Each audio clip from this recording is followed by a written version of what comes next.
Hello everyone, स्वागत है आप सभी का आपके अपने educational platform the content cloud पर। कैसे हैं आप सभी? आई होप आप सभी अच्छे होंगे। आज का ये टॉपिक आपका आरआरबी एनटीपीसी एग्ज़ाम जो आपका मई और अप्रैल के साइड कंडक्ट कराया जा सकता है उससे रिलेटेड है। ओके, अभी तक जो है चैनल पर आपके साइंस के टॉपिक वाइज आपके जो प्रैक्टिस सेट है वो अवेलेबल हैं। ओके, एंड बायो की आपकी कंप्लीट मैराथन आपके लिए प्रोवाइड की गई है, वो भी आपकी अवेलेबल है। एंड कंप्यूटर एंड मैथ्स के भी जो हैं वो इम्पॉर्टेंट प्रैक्टिस सेट्स अवेलेबल हैं, आप उन्हें ज़रूर चेकआउट करिएगा। एंड अब करेंटली स्टार्ट हो रहा है आपका हिस्ट्री, जिसमें कि एंशियंट हिस्ट्री आपका टॉपिक वाइज चलेगा। ओके, जिसमें आपके पर्टिकुलर टॉपिक के कुछ इंपॉर्टेंट क्वेश्चन होंगे जिसे हम डिटेल में डिस्कस करेंगे। एंड बस ऐसे ही चलता जाएगा पार्ट वाइज। ओके, ये आपका है द हड़प्पन सिविलाइजेशन, द हड़प्पा कल्चर। ओके, यहाँ पर जिसे इंडस वैली सिविलाइजेशन के नाम से भी जानते थे। अब आप सोच रहे होंगे कि द हड़प्पा कल्चर क्यों लिखा है? अगर आईवीसी के बारे में बताना है तो आईवीसी ही लिखें। चलिए जानते हैं कि इसे द हड़प्पा कल्चर क्यों कहते हैं। ओके, अभी इसे आईवीसी नहीं, द हड़प्पा कल्चर नाम से इसे न्यू सिविलाइजेशन के जैसे जाना जाता है। ओके, क्यों? पहले इसे हम आईवीसी के नाम से जानते थे, अब इसका नाम द हड़प्पा कल्चर ऐसे डिनोट किया जाता है। ओके, बात करें अगर क्यों इसे द हड़प्पा कल्चर बोला जा रहा है और ब्रैकेट में आपका द आईवीसी क्यों बोला जा रहा है, तो उसका रीज़न है। ओके, 1947 तक आपके जो साइट्स थी वो 45 आपकी जो थी वो डिस्कवर हो गई थी। ओके, 45 साइट्स डिस्कवर हो गई थी। ओके, जिसमें आपका हड़प्पा, मोहनजोदारो एटसेट्रा था। लेकिन तो फिर अंग्रेज़ों ने वहाँ पर उस प्रॉपर पर्टिकुलर पोजीशन को देखते हुए जो साइट्स थी वो आपकी सभी सिंधु नदी के आसपास थी, तो उन्होंने उसका नाम आईवीसी रखा। लेकिन बाद में आपकी 1100 और आपकी साइट्स मिली, जिसमें कि 300 तो सिर्फ आपकी गुजरात में ही थी। ओके, 300 आपकी गुजरात के ही साइट थी, राइट। जैसे कि लोथल, सुरकोटदा गुजरात में हो गया, कालीबंगन आपके राजस्थान में, मेरठ में आपका मिला आलमगीरपुर। ये सभी वो साइट्स थी जो सिमिलर थी आपकी हड़प्पा की जैसे ही। ओके, यहाँ पर जो ऑब्जेक्ट्स हैं वो सिमिलर हैं जो आपके हड़प्पा में पाए गए हैं। इसलिए जब देखा गया कि आपका ये सिर्फ सिंधु नदी तक तो सीमित नहीं थी, नीचे आपका गुजरात, इधर उत्तर प्रदेश, जम्मू कश्मीर, वेस्ट में आपका दाबरकोट, अफ़गानिस्तान पूरे में फैला हुआ था, तो फिर जो नाम है वो आपका द हड़प्पा कल्चर रखा गया। ओके, रखा क्या गया, इस पूरी संस्कृति को हड़प्पा संस्कृति के नाम से पुकारने लगे। लेकिन हड़प्पा ही क्यों, सिर्फ हड़प्पा नाम क्यों रखा गया? इसका भी एक कारण है। तो जो आपकी हड़प्पा साइट थी वो आपकी सबसे पहले डिस्कवर की गई थी। ओके, इसलिए इसके बेसिस पर आपका ये जो प्रॉपर है इस पूरी संस्कृति को हम जानते हैं। इसलिए आपका जो अब आप लेटेस्ट बुक्स में देखेंगे तो द हड़प्पा कल्चर आपको देखने को मिलेगा। ये तो हो गया आपका इस टॉपिक को लेकर इम्पॉर्टेंट पॉइंट्स। ओके, अब हम लोग जानते हैं कि इन टॉपिक से रिलेटेड जो क्वेश्चन आपसे एग्ज़ाम में आपके रेलवे के द्वारा पूछे जा चुके हैं और पूछे जाने की संभावना है, उन्हें हम देखते हैं। ये आपका पार्ट 1 है। ओके, जिसमें आपके कुछ क्वेश्चन हैं। नेक्स्ट पार्ट में आपके अलग कुछ क्वेश्चन शामिल होंगे। अभी तक आप चैनल से नहीं जुड़े हैं तो चैनल से जुड़ जाइएगा for further videos. Okay, and बढ़ते हैं अपने क्वेश्चन नंबर 1 की ओर। पहला क्वेश्चन है आपका, हड़प्पा वासियों को संभवतः वर्तमान डैश से तांबा प्राप्त हुआ था? तमिलनाडु, राजस्थान, ओडिशा या फिर केरला? ओके, हड़प्पा वासियों को जो तांबा प्राप्त हुआ था वो आपका आज का कौन सा राज्य है आपको बताना है।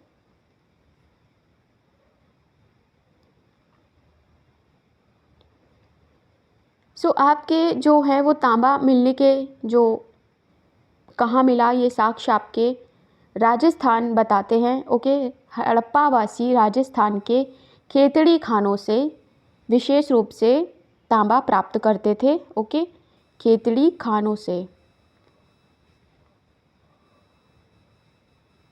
ओके, तो यहाँ पर आपका राजस्थान ऑप्शन नंबर सेकंड सही हो जाएगा। साक्ष्य आपके ऐसे भी प्राप्त हुए हैं जो बताते हैं कि हड़प्पावासी मेसोपोटामिया और आपका जो आज का ओमान है इन क्षेत्रों के साथ ट्रेड करते थे, यानी व्यापार आपका करा करते थे। ओके, तो तब आपके इतने ये सक्षम थे कि व्यापार और ये सभी चीज़ें आपकी पैरेलल में उस समय अच्छी पोजीशन पे चल रही थी। ओके, सो यहाँ पर सेकंड ऑप्शन करेक्ट हो जाएगा। बढ़ते हैं अपने अगले प्रश्न की ओर। क्वेश्चन नंबर सेकंड है, सिंधु घाटी सभ्यता में निम्नलिखित में से किस स्थान पर ईंटों से बनी संरचना की पहचान जहाज़ों को खड़ा करने और माल संभालने के लिए बने गोदीबाड़ों के रूप में की गई है? यानी आपके जो डॉकयार्ड है ये प्राप्त हुए हैं और जहाज़ खड़ा करने के और माल संभालने के लिए ये सब कहाँ पर प्राप्त हुए हैं?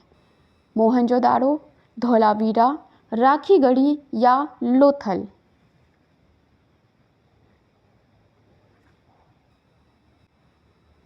सो यहाँ पर जो ऑप्शन नंबर आपका 4 है लोथल करेक्ट हो जाएगा। लोथल सिंधु घाटी यानी आपकी जो सभ्यता थी उसका एक महत्वपूर्ण स्थल था। ओके, जो आज के गुजरात में आपको देखने को मिल जाएगा। ओके, यहाँ पर आपका जो डॉकयार्ड है वो बहुत पॉपुलर है एंड ये आपके लिए वेरी वेरी इंपॉर्टेंट क्वेश्चन है, बहुत पूछा जाता है। ओके, सो बढ़ते हैं अब अपने अगले प्रश्न की ओर। क्वेश्चन है, किस हड़प्पा स्थल पर एक पक्का बाथरूम मिला है? बनावली, मोहनजोदारो, कालीबंगन या फिर धौलावीरा?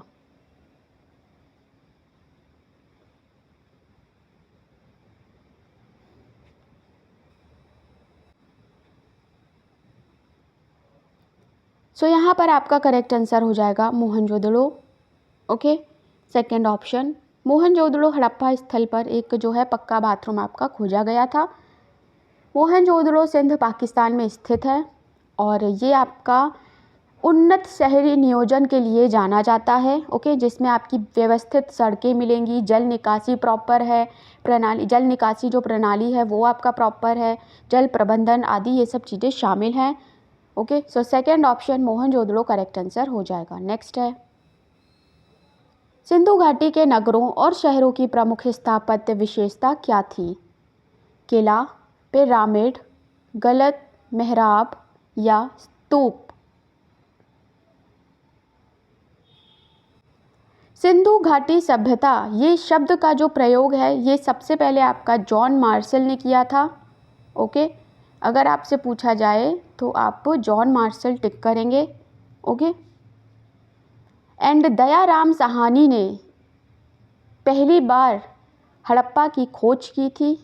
ओके, यहाँ पर आपका जो किला है ऑप्शन नंबर 1 ये करेक्ट आंसर हो जाएगा। बढ़ते हैं अपने अगले प्रश्न की ओर। क्वेश्चन नंबर 5 है, हड़प्पा का बंदरगाह डॉकयार्ड कहाँ स्थित है?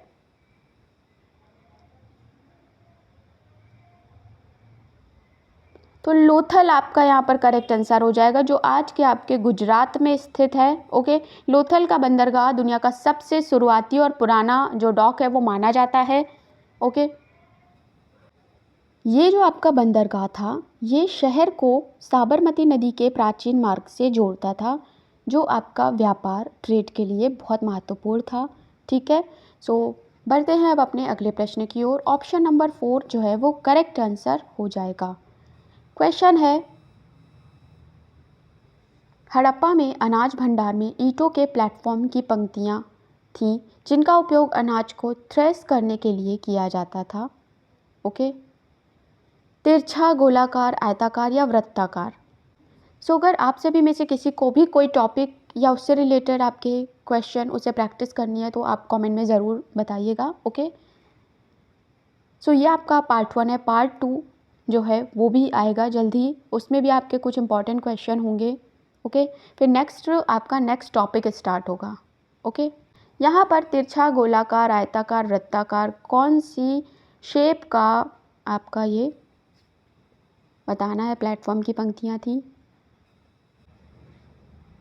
हड़प्पा में अनाज भंडार में वृत्ताकार ईंटों के प्लेटफॉर्म की पंक्तियां थी जिनका उपयोग आपका अनाज को थ्रेश करने के लिए किया जाता था। इन प्लेटफॉर्म का उपयोग अनाज को सुखाने और इकट्ठा करने में किया जाता था। ओके, सो ये भी आपका इम्पॉर्टेंट क्वेश्चन है। वृत्ताकार जो शेप था उनका मोस्ट इम्पॉर्टेंट है। ओके, बढ़ते हैं अपने अगले प्रश्न की ओर। किस नदी के अब सूखे मार्ग के किनारे प्राचीन हड़प्पा शहर बनाया गया था? गंडक, रावी, कोसी या यमुना?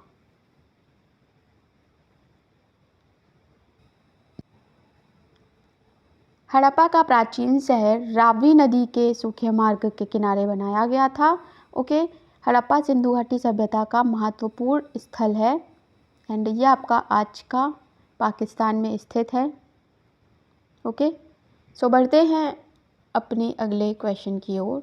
रावी नदी आपकी हड़प्पा के पास कभी बहती थी? ओके, सो हमारी जितनी भी सभ्यता है ये हमेशा आपकी नदियों के किनारे ही प्राप्त की जाएगी, क्योंकि नदी से आपका जल का अच्छा स्रोत होता है जिससे ट्रेड वगैरह सारी प्रॉब्लम्स जो है किसी सिविलाइजेशन की सॉल्व हो सकती हैं। इसलिए मोस्ट ऑफ द सिविलाइजेशन आपको किसी ना किसी रिवर के किनारे ही मिलेंगी। ओके, क्वेश्चन अपना अगला है। शहर खादिर बेट, जिसे बेट भी कहा जाता है, इसमें कक्ष के रन में स्थित था जहाँ ताज़ा पानी और उपजाऊ मिट्टी थी। लोथल, धोलावीरा, हड़प्पा या फिर मोहनजोदड़ो?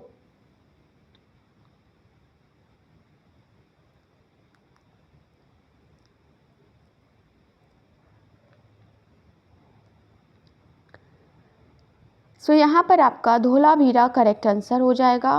धोलावीरा सिंधु घाटी सभ्यता में जो 5 सबसे बड़े शहर हैं, स्थल हैं, उनमें आपका ये आता है। Okay, so second option correct होगा। बढ़ते हैं अपने नेक्स्ट क्वेश्चन की ओर। क्वेश्चन है, भारतीय उपमहाद्वीप में ज्ञात सबसे प्रारंभिक लेखन शैली का नाम क्या है? पाली लिपि, सिंधु लिपि, ब्राह्मी लिपि या संस्कृत लिपि?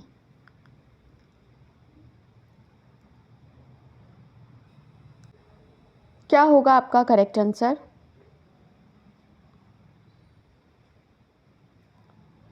सिंधु लिपि जो है वो भारतीय अपने महाद्वीप की उपमहाद्वीप की ज्ञात सबसे प्राचीन लेखन शैलियों में से एक है। ओके, इसका उपयोग सिंधु घाटी सभ्यता द्वारा किया जाता था लगभग 2600 से 1900 ईसा पूर्व के बीच में। ओके, इस लिपि में आपके जो है लोग कलाकृति बनाकर जो है ऐसे दर्शाते थे, जैसे मोहरें, मिट्टी के बर्तन, पट्टिकाएँ शामिल थी। ओके, ये कलाकृतियाँ पाई गई हैं।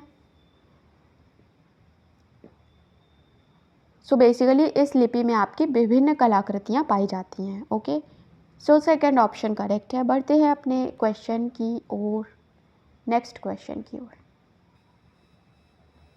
भारत में लोहे की उत्पत्ति के बारे में कितने प्रमुख सिद्धांत स्थापित किए गए हैं? भारत में लोहे की उत्पत्ति के बारे में कितने प्रमुख सिद्धांत स्थापित किए गए हैं? 5, 4, 3, 2? सो बात करें अगर करेक्ट आंसर की, करेक्ट आंसर यहाँ हो जाएगा 2। ओके, ऑप्शन नंबर फर्स्ट आपका यहाँ पर ये ऑप्शन नंबर जो फोर्थ है वो करेक्ट आंसर हो जाएगा। बात करें अगर सिद्धांत की, तो पहला आपका होता है स्वदेशी उत्पत्ति सिद्धांत। ओके, एंड सेकंड होता है आपका प्रसार सिद्धांत। ओके, सो ये दोनों सिद्धांत आपके इम्पॉर्टेंट हैं। लोहे का आपका समाज पर, कृषि पर काफ़ी ज़्यादा प्रभाव पड़ा। ओके, इसमें काफ़ी योगदान रहा है, लौह तकनीकी है उसका काफ़ी योगदान रहा है कृषि को सही करने में और आपका जो है समाज की प्रगति में। ओके, आपका इसका करेक्ट आंसर हो जाएगा 2। ओके, सो यहाँ फिनिश होते हैं आपके ये द हड़प्पा कल्चर के टॉप 10 क्वेश्चन। ये आपका पार्ट 1 था। पार्ट 2 आपका जल्दी आएगा। सो पार्ट 2 के लिए चैनल से जुड़ना बिल्कुल ना भूलें, वीडियो को शेयर कर दें और आपके कितने क्वेश्चन सही हुए, कितने आपको पहले से आते थे, कमेंट सेक्शन में बताना बिल्कुल भी ना भूलें। मिलते हैं नेक्स्ट वीडियो में, तब तक के लिए थैंक्स फॉर वॉचिंग।